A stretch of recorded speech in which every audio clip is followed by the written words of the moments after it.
Hola amigos, vamos a ver qué son las isometrías o movimientos en el plano y algunas de sus propiedades ya.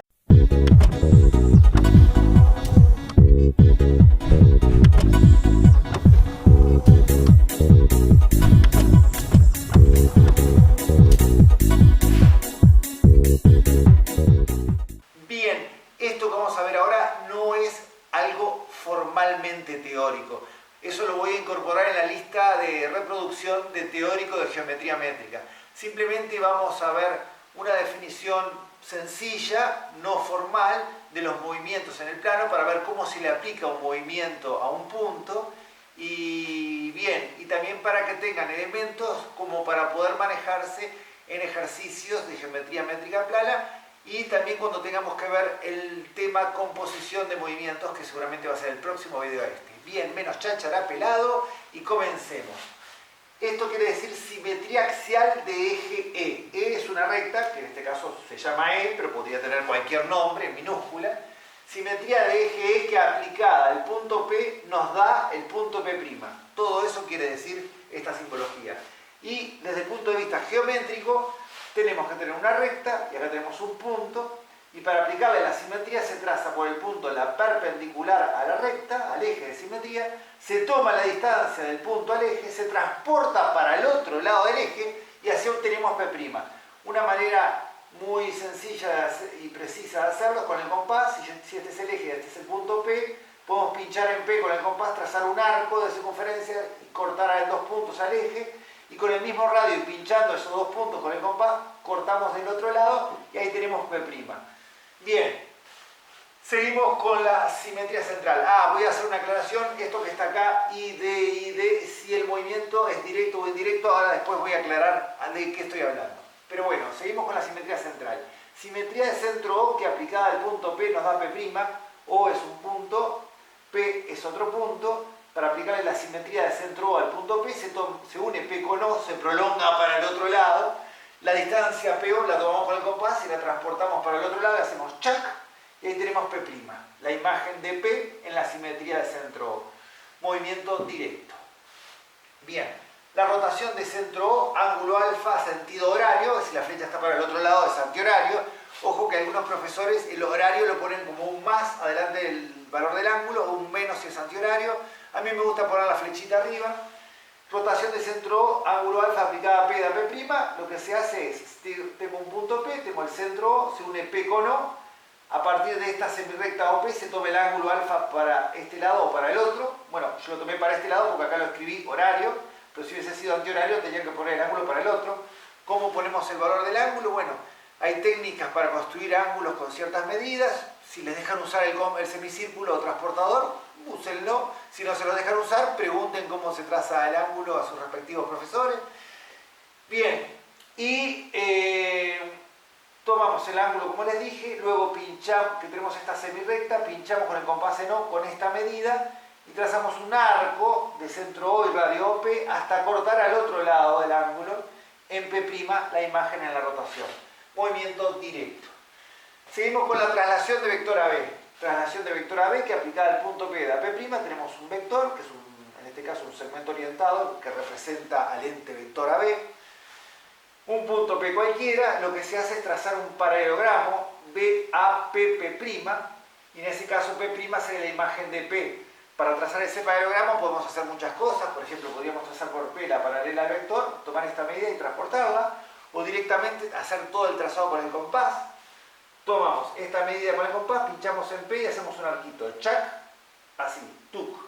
Luego tomamos la medida de AP con el compás, pinchamos en B y hacemos tac, y ahí tenemos P', la imagen de P en la traslación de vector AB. Luego está la poco conocida antitraslación de eje E vector AB que aplicada a P da P'. Yo en particular no le llamaría antitraslación, me suena como que antitraslación es algo que va, una traslación en contra, pero no es una traslación, es un movimiento indirecto, como vamos a ver ahora después. ¿Y de qué consiste ese movimiento? Ese movimiento consiste en, si tengo un eje de simetría y un vector AB que tiene que ser paralelo al eje, estos dos tienen que ser paralelos, el vector y el eje paralelos, se le aplica la traslación de vector AB al punto P, acá está el paralelogramo, obtengo este punto que está acá, y a ese punto que obtengo le aplico la simetría axial de eje E, como vimos acá arriba, y este P' es la imagen de P en la antitraslación. Yo lo hubiese llamado simetraslación o traslasimetría. ¿Qué tal? ¡Suscríbanse! Bien, por último tenemos el neutro de los movimientos, la identidad. Ahí dice que la identidad aplicada a un punto P da el mismo punto P para todo P perteneciente al plano. ¿Qué es la identidad? Es el movimiento que no transforma, o sea, que los deja todos los puntos en el mismo lugar. ¿Está? El neutro de los movimientos. Y ahora aclaremos qué es esto de directo o indirecto. Imagínense que tuvieran un triángulo ABC. ¿Sí? Imagínenselo, no lo voy a dibujar. Imagínense que tienen que aplicarle la simetría axial de eje E a ese triángulo. Para eso tengo que hacer esto 3 veces. Por A, por B y por C, trazar la perpendicular al eje, tomar esta distancia para el otro lado y hallo la imagen de A, hallo la imagen de B y hallo la imagen de C. O sea, A', B', C'. Luego unimos esos vértices y tenemos un triángulo A', B', C'. Ustedes saben que si yo tengo un triángulo A, B, C, ahí lo dibujé de modo que sus vértices están ordenados en sentido horario. Por lo tanto, si los vértices del triángulo ABC están en horario y al aplicarle la simetría axial obtengo una prima B', C' y me fijo la ordenación y están en antihorario, o sea que cambió el sentido de los puntos en el plano, en ese caso, cuando al aplicar un movimiento cambia el sentido, se dice que es indirecto. Cuando se conserva el sentido, es directo. Por lo tanto, tanto la simetría central, la rotación, la traslación y obviamente la identidad son directos porque en esos movimientos o en esas isometrías, cuando le aplicamos a los vértices de un triángulo, no cambia su ordenación. Si está en horario, pasa a estar en horario. Si está en antihorario, va a seguir estando en antihorario. ¿Qué tal? Bien, y ahora vamos a hablar de algunas propiedades de estas isometrías. Vamos a definir lo que es un punto unido. Se define punto unido en un movimiento a aquel punto que al aplicarle el movimiento queda en el mismo lugar. Caramba, me van a decir pelado, en la simetría axial no hay puntos unidos, porque si yo tomo un punto cualquiera siempre lo tira para el otro lado. Pero díganme una cosa, si tomo un punto que esté en el eje, acá, y aplico la simetría axial, trazo la perpendicular, la distancia de ese punto al eje 0, si le aplico la simetría va a quedar ahí mismo. ¡Ah! O sea que todos los puntos del eje, al aplicarle la simetría axial, van a quedar en el mismo lugar. Por lo tanto, los puntos del eje de la simetría axial son puntos unidos.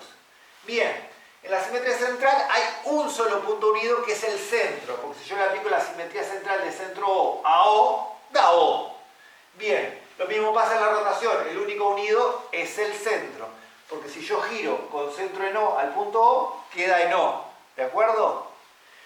Bien, y la traslación, ¿saben qué? No tiene puntos unidos, porque al aplicarle la traslación a cualquier punto del plano, todos se van a correr una distancia igual a la longitud del vector. Por lo tanto, en la traslación no hay puntos unidos.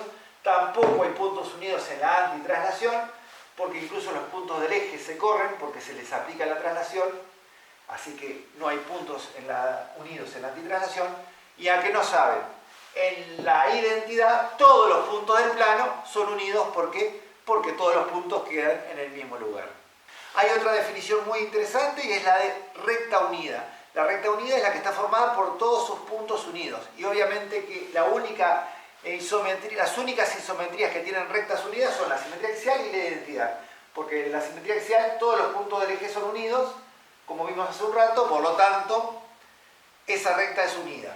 Después, en la identidad todas las rectas del plano son unidas porque la correspondencia de todos los puntos es en sí mismos. Bien, hay otra definición más que habla sobre rectas dobles. Una recta es doble cuando al aplicarle la isometría a esa recta queda en el mismo lugar aunque los puntos sobre ella se cambien de lugar.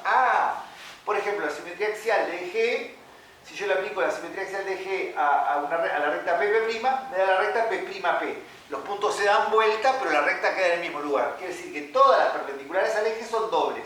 Y ojo, el eje de la simetría que es unido también es doble. Por lo tanto, en la simetría axial es doble el eje y todas las perpendiculares al eje. En el caso de la simetría central de centro O, van a ser dobles todas las rectas que pasan por el centro. En la rotación no hay rectas dobles. En la traslación todas las paralelas al vector, imagínense por qué, y si no se dan cuenta, pónganlo en los comentarios, y si se dan cuenta también pónganlo en los comentarios. En la triangulación hay una sola recta doble, la que no saben quién es el eje de simetría. Investiguen por qué, según la definición que les acabo de dar. Bien, estos elementos son básicos y fundamentales para poder interpretar la letra de muchos problemas de geometría métrica. Bueno amigos, espero les haya gustado, nos vemos en el siguiente, bye bye.